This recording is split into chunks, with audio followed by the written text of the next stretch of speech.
Assalamualaikum warahmatullahi wabarakatuh. Nama saya Farid Makhluf Faras dari kelas D dengan NPM B1202170.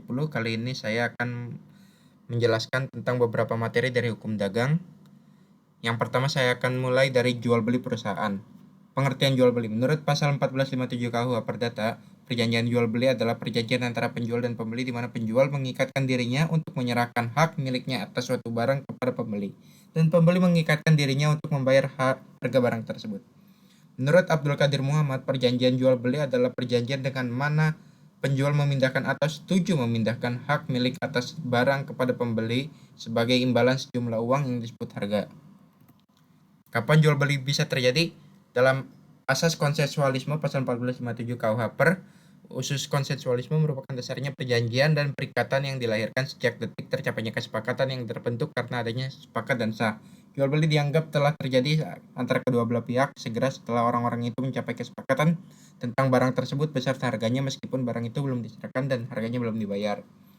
Ada jenis-jenis jual beli. Yang pertama ada jual beli percobaan. Dalam jual beli percobaan, pasal 1663 KUH Per, barang tersebut dapat dicoba terlebih dahulu dan adanya syarat tangguh. Dalam undang-undang itu berbunyi segala barang-barang yang biasanya harus dicoba dahulu dianggap sebagai jual beli dengan syarat yang harus dipenuhi agar persetujuan mulai dapat dilaksanakan. Lalu ada jual beli uang panjar. Dalam pasal 1664 KUH Per, jual beli yang dimana pembeli memberikan sejumlah uang kepada penjual sebagai tanda kesungguhan pembeli dalam transaksi tersebut. Berbunyi, jika pembelian dibuat dengan memberi uang panjar tidak dapatlah salah satu pihak meniadakan pembelian itu dengan memiliki atau mengembalikan uang panjarnya. Lalu ada harga ditentukan kedua belah pihak. Dalam pasal 1465 KUH Per, kedua pihak dapat menentukan harga yang disepakati. Seperti yang kita sering lihat di pasar tradisional. Lalu biaya akta ditanggung pembeli. Dalam pasal 1467 KUH Per, suami istri boleh melakukan jual beli asal bukan harta bersama.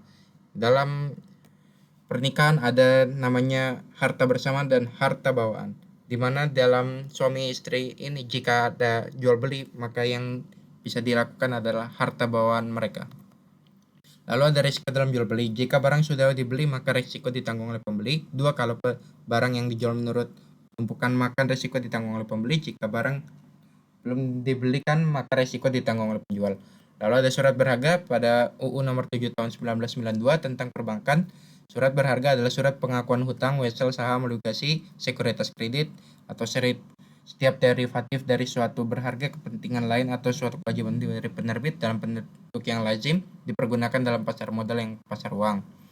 Lalu ada contoh kasus di PT Bank Daerah Bali Sesetan. Cek sebagai surat berharga berlaku di Indonesia karena kebutuhan dagang sebagai alat yang praktis. PT Bank Pembangunan Daerah Bali terdapat debitur yang memiliki rekening giro melakukan pembayaran sejumlah uang cek itu untuk ditunjukkan pada tertarik. Namun ketika itu dicairkan, pemegang itu bank tidak memiliki cukup dana. Permasalahan ini tentu menimbulkan kerugian bagi kreditur yang menerimanya. Setelah transaksi berlangsung dari masalah tersebut menimbulkan sengketa antara pihak yang menerima cek kosong dan pihak yang menerbitkan cek kosong. Lalu ada analisis kasus. Penerbitan cek kosong dapat mengacaukan dan menggagalkan usaha pemerintah dalam melaksanakan stabilisasi dalam bidang moneter, perekonomian pada umumnya secara tidak langsung dapat negatif ini mengenai lembaga perbankan, yaitu dengan hilangnya kepercayaan masyarakat terhadap hal ini dapat terjadi apabila banyak cek kosong beredar.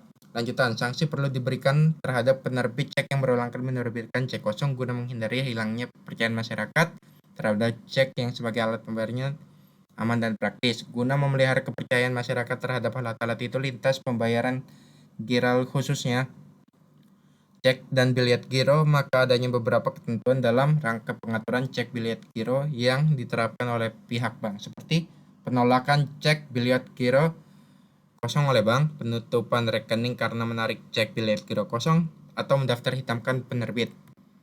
Sekian dari saya, kurang lebihnya mohon maaf. Wassalamualaikum warahmatullahi wabarakatuh.